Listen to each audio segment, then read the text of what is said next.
la région, mesdames et messieurs. J'arrive en effet directement de Bordeaux. Les journées sont longues, même trop courtes plutôt, mais enfin, c'est cette campagne exceptionnelle que nous faisons. Exceptionnelle par la durée.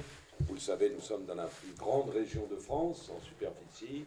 Et après 18 000 km, 26 conférences de presse, 8 points presse, une tournée des plages sur les 720 km de notre région, puisque le Poitou-Charentes, donc la Charente-Maritime, fait maintenant partie. Je parle des côtes. Je salue Jean-René Charbonneau, tête de liste des Deux-Sèvres, et Jean-Michel Irachette, en voisin, donc tête de liste des Pyrénées-Atlantiques. Donc très grande campagne qui est couronnée, je pense, vous le constatez aujourd'hui, par un énième sondage, je pense que c'est le 4e, si je ne dis pas de bêtises, où la liste Front National a démarré dans les sondages à 18%. Nous étions, c'était avant la campagne, puis c'était au mois de juin, et nous terminons aujourd'hui à 26%. Nous avions déjà remarqué cette dynamique à partir de la rentrée, le mois de septembre, au fur et à mesure. Sondage des 21, puis 22. Et je crois que la campagne en elle-même, bien entendu, nous avons fait une campagne de terrain, contrairement à nos adversaires, bien que M. Rousset, j'ai pu quand même le croiser assez régulièrement. Mme Calmel, en revanche, je pense, a fait une campagne, la candidate donc des Républicains, a fait une campagne relativement hors sol, si je puis dire. C'est d'ailleurs une campagne passant sur beaucoup de plateaux médiatiques, mais nous avons fait en revanche une campagne qui allait à la rencontre de nos concitoyens, des marchés, du porte-à-porte. Et nous nous sommes rendus compte, en effet, d'abord que les gens étaient contents de voir les têtes de liste, quels qu'ils soient, dans les départements, et puis avaient besoin de parler. Qu'est-ce qu'ils nous disaient ? Bien sûr, les compétences régionales sont importantes puisqu'elles touchent la vie quotidienne de nos concitoyens. Les lycées, la formation professionnelle, les transports, les TER, le développement économique, bien sûr. Donc, pour partie, l'emploi. Je vous signale tout de suite que ce n'est pas le conseil régional, quel qu'il soit, qui solutionnera les grands problèmes qui touchent les Français, à savoir l'insécurité, l'immigration, le chômage endémique et structurel, mais avec, nous le pensons, et ma petite expérience, Louis en a aussi une autre, et j'en remets pendant 3 mandats, moi en ce qui me concerne 4 mandats, 1986-2010, je pense que j'ai pu constater pendant ces 24 ans les dérives donc des gestions régionales. Et je pense qu'avec un budget resserré, des compétences claires, et que sur ces compétences, nous pouvons non pas solutionner en effet les grands problèmes que subissent les Français, mais au moins en atténuer relativement les conséquences, c'est-à-dire les conséquences d'une politique d'austérité que Nicolas Sarkozy et François Hollande ont imposé déjà depuis des années. C'est un premier constat. Et puis le deuxième constat, en effet, c'est cette dynamique, donc qui ne s'est pas démentie, la dynamique partout dans toutes les régions de France, donc du Front National, et la dynamique, donc entre autres, de cette liste, et de la liste Languedoc-Roussillon, Midi-Pyrénées. J'allais dire, nous avons d'excellents agents électoraux, qui s'appellent l'UMP et le PS.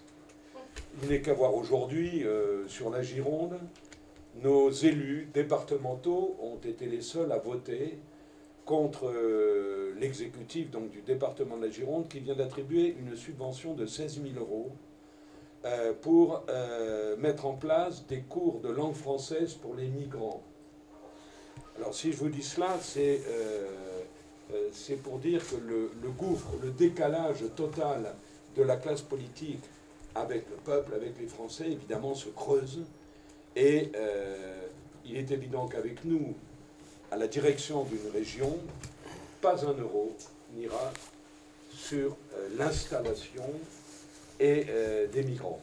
C'est un drame humain, c'est sûr, c'est vague migratoire pour partie des familles, des pays en guerre, mais nous, c'est très clair, nous l'avons dit tout au long de cette campagne, dans un pays qui a 6 millions de chômeurs et 8 millions de pauvres, notre devoir, en tant que responsable politique, c'est de s'occuper des nôtres avant les autres.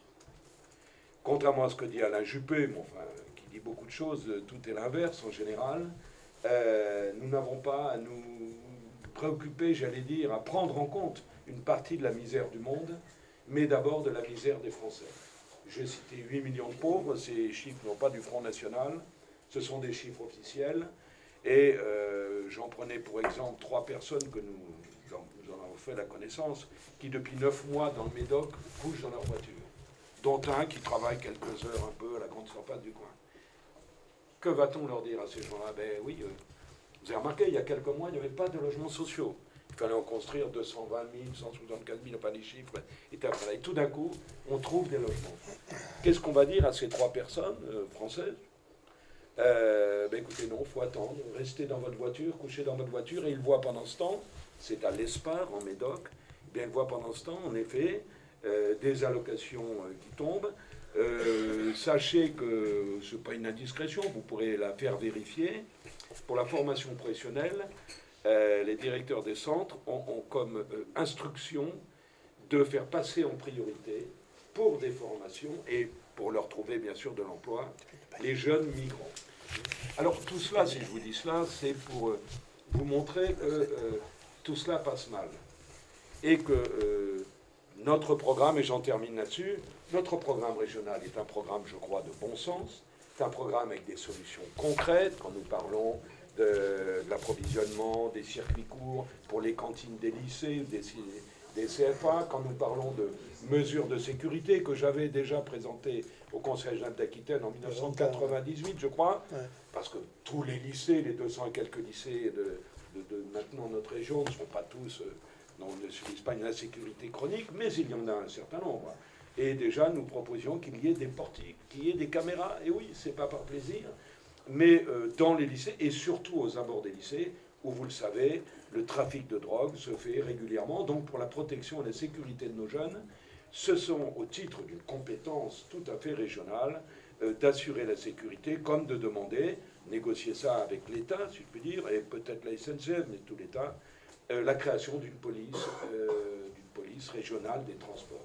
Tout cela pour vous dire qu'avec des solutions de bon sens, des solutions concrètes, en faisant des économies, en taillant très fortement dans la politique de la ville, entre autres, en abrogeant carrément la ligne relations internationales, hein, où je cite souvent, ça amuse les gens, mais enfin c'est triste, hein, les subventions pour le dragage des lagunes au Burkina Faso, ça c'était avec Jacques Valade, c'était une majorité de droite. Ou dernièrement avec Alain Rousset, la plantation de forêts dans la province du Yunnan en Chine. Je lui ai dit hier soir en débat, il ne m'a pas démenti, il m'a dit oui, mais la solidarité internationale. Nous estimons que nous avons à faire une priorité, bien sûr, nationale, mais aussi une priorité régionale. Et je termine en vous disant qu'avec nous, chaque euro qui sortira de la région sera exclusivement au bénéfice des habitants de cette région.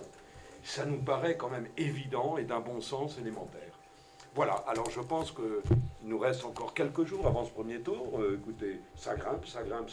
Un sondage, c'est une photo X à un moment donné.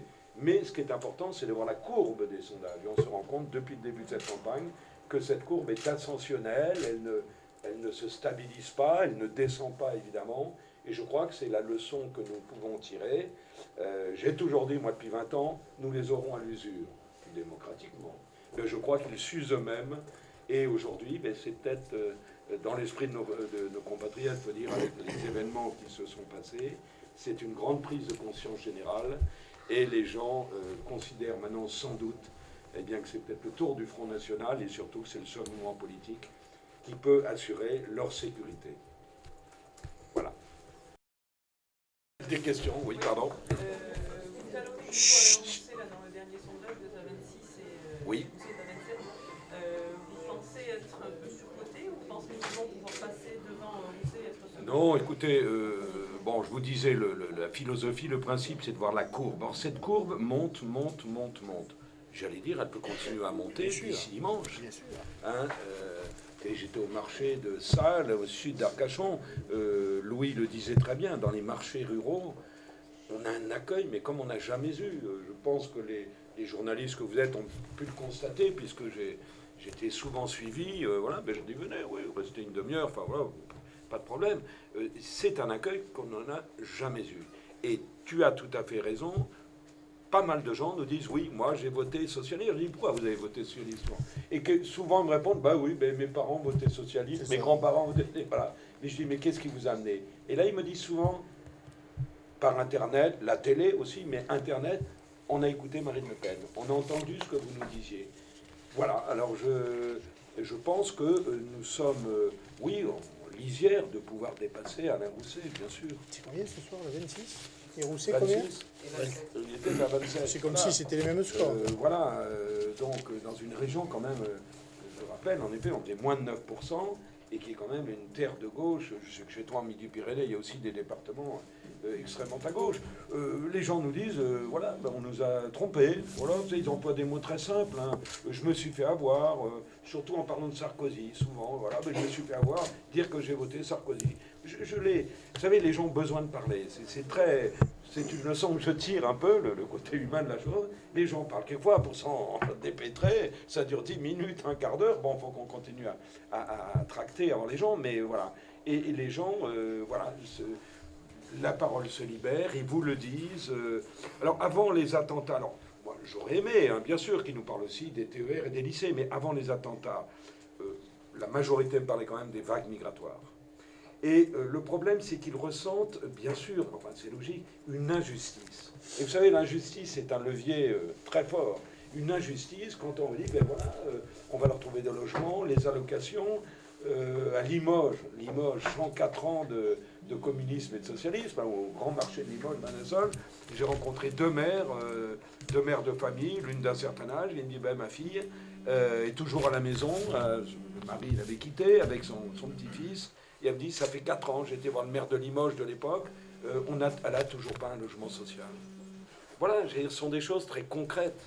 Et puis, après les attentats, ben là, les gens, oui, moi je pense qu'ils se sont rendus compte, en effet, que le Front National leur a tenu un langage de vérité. Voilà. Puisqu'ils me disent, c'est vrai, vous le dites depuis des années, ah c'est vrai, oui, ça vous en parlez. Vous savez, parce que la conversation est un peu à bâton rompu, sympathique. Et voilà, c'est le genre de formule qu'on entend, évidemment, enfin de formule, oui, de phrases très simples, et qui montrent que les gens, je crois qu'il y a une prise de conscience générale, maintenant, dans notre pays. Et là-dessus se greffent évidemment, ce que je disais, les problèmes de pauvreté, de retraite, de la vie de chaque jour. Mais ils sont quand même très inquiets sur la sécurité elle-même. C'est évident. Et donc nous passons à leurs yeux, parce que nous avons eu raison avant les autres, parce que nous avons alerté depuis des années, ben maintenant ils se disent, bah oui, mais c'était quand même pas des bêtises, hein, ils avaient raison. Voilà.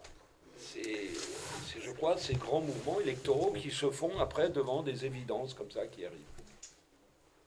Et je crois que c'est une élection très importante, parce que je me permettrai en quelques minutes, c'est Louis qui aura la vedette, mais de rappeler que c'est la dernière élection avant l'élection présidentielle, et que la victoire, quelle qu'elle soit, mais les victoires que nous aurons, préparera évidemment la campagne présidentielle et l'accession, nous l'espérons bien sûr, de tous nos voeux, l'accession de Marine à la présidence de la République, c'est sûr. Il faudrait, enfin je le pense aussi, mais enfin j'enfonce une porte ouverte, la victoire de Marine ou de Marion, déjà, ce sont les deux candidates les plus en avant, qui ont le plus de chances, montrera, comme dans les mairies Front National, que la gestion Front National, ça marche. Je rappelle quand même que dans les 12, je crois que c'est 12, hein, je dis toujours 12 mairies que nous avons, dès la première année, elles ont toutes baissé les impôts, tout en conservant bien sûr le service à nos concitoyens. Et qu'après un an de mandat, il y a eu un sondage, ce n'est pas un sondage du Front National, ça devait être, je sais pas, IFOP, bon, hein, 74% des populations de ces 12 mairies, 74% étaient satisfaits de la gestion de l'exécutif Front National municipal. Je souhaite à beaucoup de maires d'avoir une moyenne, hein, 74%. Donc c'est pour dire la gestion Front National, parce qu'évidemment on nous fait le mauvais procès, mais j'allais dire c'est de bonne guerre, hein, en disant oui, mais est-ce que vous êtes capable de dire... Quand on a leur bilan, on ne fait pas ce genre de réflexion. Voilà, mais j'allais dire, c'est pas difficile déjà de faire mieux qu'eux. En 80, on pouvait faire le même procès à la gauche. Hein, exactement. Bon, voilà, et là, je crois que les gens s'en rendent compte. Les gens, et quand on donne on fait le bon diagnostic, on a déjà fait la moitié, on a guéri, bien sûr, le malade à moitié. Et ben oui, ça crédibilise. Les gens se disent, bah oui, après tout, oui, ils ont vu les choses, donc voilà. Donc je crois que c'est une élection très importante, bien entendu. Avec les victoires, je pense que nous aurons dans plusieurs régions. Et deux, avec cette vague qui est là. Alors, cette tsunami, nous ne savons pas encore, mais au moins une vague de fond.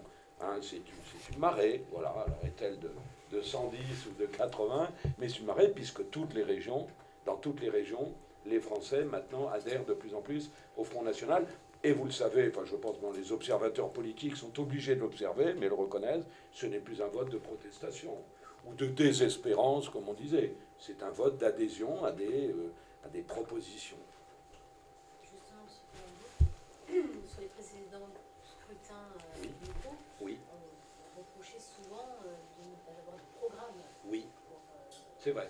Voilà, pas de proposition concrète Oui. pour les scrutins notamment locaux et de juste donner des propositions nationales. Est-ce que vous êtes attaché cette fois-ci en particulier à faire un programme? Pas cette fois-ci, au départemental. Je vais vous dire, déjà, nous proposions un programme extrêmement local. Alors, il est vrai, quand je dis oui, je vous approuvais, c'était il y a déjà un certain nombre d'années.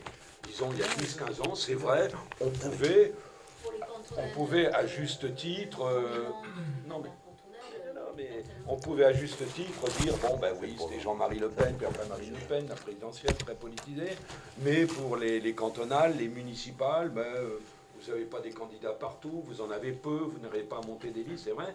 Or, je crois que ça, maintenant, cette page est tournée. Non, mais au-delà de ça, les propositions... Oui, non, mais les propositions, ben oui. Alors, je veux bien les décliner devant vous, je ne veux pas être trop long, mais enfin, je ne sais pas si... mais voilà, ce sont des propositions sur les TER, ce sont des propositions d'économie sur le budget, ce sont des propositions, donc, de baisse de fiscalité, parce que les régions ne doivent pas participer au choc fiscal maintenant. Nicolas Sarkozy a trouvé ce mot. Il faut un contre-choc, je crois, fiscal. Enfin, ne doit pas participer au ras-le-bol fiscal des Français. À partir de là, il faut le faire sérieusement. C'est-à-dire, il y a un budget, il faut qu'il soit équilibré. On fait des économies. Je vais même vous dire, écoutez, il n'est qu'à regarder sur Internet les 3 débats que j'ai eus en face du président sortant. Je ne me suis pas fait tacler à aucun moment. Voilà, alors on peut... mais on peut en discuter. Mais je veux dire, il est évident qu'on peut faire des économies, qu'il y a des dérapages, il y a des gaspillages. J'ai même proposé, on va nous dire c'est de la démagogie, mais moi je pense que c'est important, car c'est symbolique, les symboles sont importants en politique. Nous allons demander à ce que nos indemnités, on va les mettre au pied du mur, on va faire un amendement au budget. Êtes-vous d'accord pour diminuer les indemnités des conseillers régionaux de minimum 10%, 10 à 15%? Voilà. Je me souviens élu, eh bien c'est une proposition que nous avons. Alors, enfin, vous savez, multiplié par mois, par 183 élus sur 12 mois et pendant 6 ans, bah, ça fait un bon petit ruisseau. Hein. Ça fera des grandes rivières avec d'autres mesures, mais voilà, je pense que c'est la moindre des choses. On demande aux Français de se serrer la ceinture depuis des années, mais que les collectivités locales aussi se serrent la ceinture. Et puis surtout, on verra si ça reste que dans le texte, mais la compétence générale, il faut resserrer sur les compétences. Il faut dépenser moins pour dépenser mieux, c'est-à-dire cibler, et ne s'attacher qu'à soi. Donc je veux dire, nous avons toute une série de propositions, vraiment dans le domaine des compétences régionales, quelles qu'elles soient.